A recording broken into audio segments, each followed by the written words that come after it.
ಇವತ್ತು ನಾವು ಬಸಾಪುರ ಗ್ರಾಮದಲ್ಲಿ ತಂದೆಯವ್ರ ಕ್ಷೇತ್ರ ಯಮಕನಮಡಿಯಲ್ಲಿ ಬರುತ್ತೆ ಇದು ಗ್ರಾಮ. ಇವತ್ತು ನಾವು ಮತಯಾಚನೆ ಕೇಳಲಿಕ್ಕೆ ಬಂದಿದ್ದೀವಿ.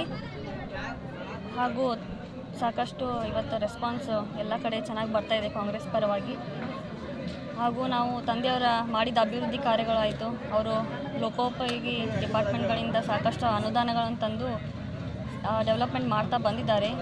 ಹಾಗೂ ನಮಗೂ ಕೂಡ ಇವತ್ತೇನು ಅವಕಾಶ ಸಿಕ್ಕಿದೆ ಅದರ ಮೇಲೆ ನಮ್ಮೆಲ್ಲರೂ ಕಾಂಗ್ರೆಸ್ ಪಕ್ಷಕ್ಕೆ ಬೆಂಬಲ ಕೊಡುವಂತೆ ಇವತ್ತು ನಾವು ಮತಯಾಚನೆ ಮಾಡ್ತಾ ಬಂದಿದ್ದೀವಿ. ಸರ್ ಹೇಳ್ತಾರೆ ನಾವು ಯಾವುದೇ ಮುಹೂರ್ತ ನೋಡೋಂಗಿಲ್ಲ, ಆವಾಗ ನಾಮಿನೇಷನ್ ಮಾಡ್ತೀವಿ, ಅದ್ರ ಬಗ್ಗೆ ನಿಮ್ಮ ಹೌದ್ರಿ. ಅವ್ರು ಯಾವತ್ತು ನೀವು ನೋಡ್ತಾ ಬಂದಿದ್ರಿ, ಹೋದ ಸಲ ಎಲೆಕ್ಷನಲ್ಲಿ ಆಯಿತು, ಬೈ ಎಲೆಕ್ಷನಲ್ಲಿ ಆಯಿತು, ರಾವ್ ಕಾಲದಲ್ಲಿ ಮಾಡಿದರು. ಸೊ ಅವರು ಏನು ಅವ್ರು ಮಾತು ಕೊಡ್ತಾರೆ ಅದನ್ನೇ ಮಾಡ್ತಾರೆ ಅವರು. ಸೊ ಅವ್ರ ಮಾತಿಗೆ ಏನು ಇದು ಮಾಡಲ್ಲ, ಯಾರು ಮಾಡಲ್ಲ. ಸೊ ನೋಡೋಣ, ಇನ್ನೂ ಡಿಸೈಡ್ ಆಗಿಲ್ಲ ರೀ ಡೇಟ್, ಅವ್ರು ಯಾವಾಗಂತ ಮಾಡೋದು. ಕನಿಷ್ಠ ಕೇವಲ 4 ಜನರು ಮಾತ್ರ ನಾವು ನಾಮಿನೇಷನ್ ಮಾಡ್ತೀವಿ ಹೌದು, ಅದ್ರ ಬಗ್ಗೆ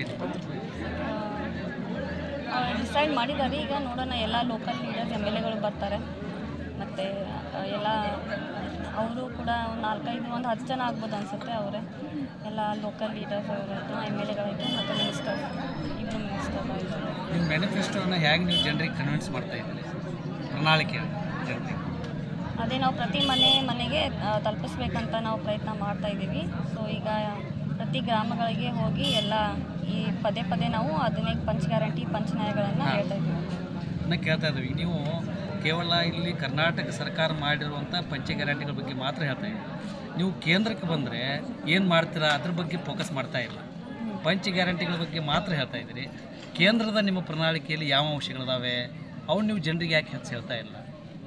ಹೇಳ್ತಾ ಇದ್ದೀವಿ ರೀ. ಅದೇ ಮಹಿಳೆಯರಿಗೆ ನ್ಯಾಯ, ರೈತರಿಗೆ ನ್ಯಾಯ, ಸಾಲ ಮನ್ನಾ ಮಾಡ್ತೀನಂತ ಭರವಸೆ ಕೊಟ್ಟಿದ್ದಾರೆ. ಮತ್ತು ಆಶಾ ಕಾರ್ಯಕರ್ತರಿಗೆ ಅವ್ರಿಗೂ ಕೂಡ ವೇತನ ದುಪ್ಪಟ್ಟು ಮಾಡ್ತೀನಂತ ಹೇಳ್ತಾ ಇದ್ದಾರೆ.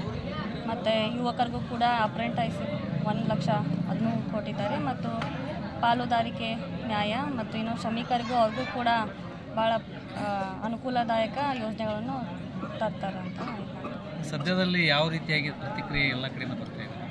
ಎಲ್ಲ ವಾತಾವರಣ ಪಾಸಿಟಿವ್ ಇದೆ ರೀ, ಎಲ್ಲ ರೆಸ್ಪಾನ್ಸ್ ಚೆನ್ನಾಗಿ ಬರ್ತದೆ.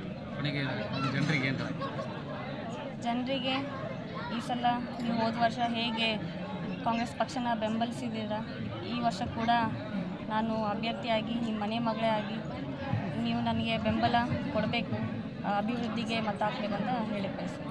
Thank you.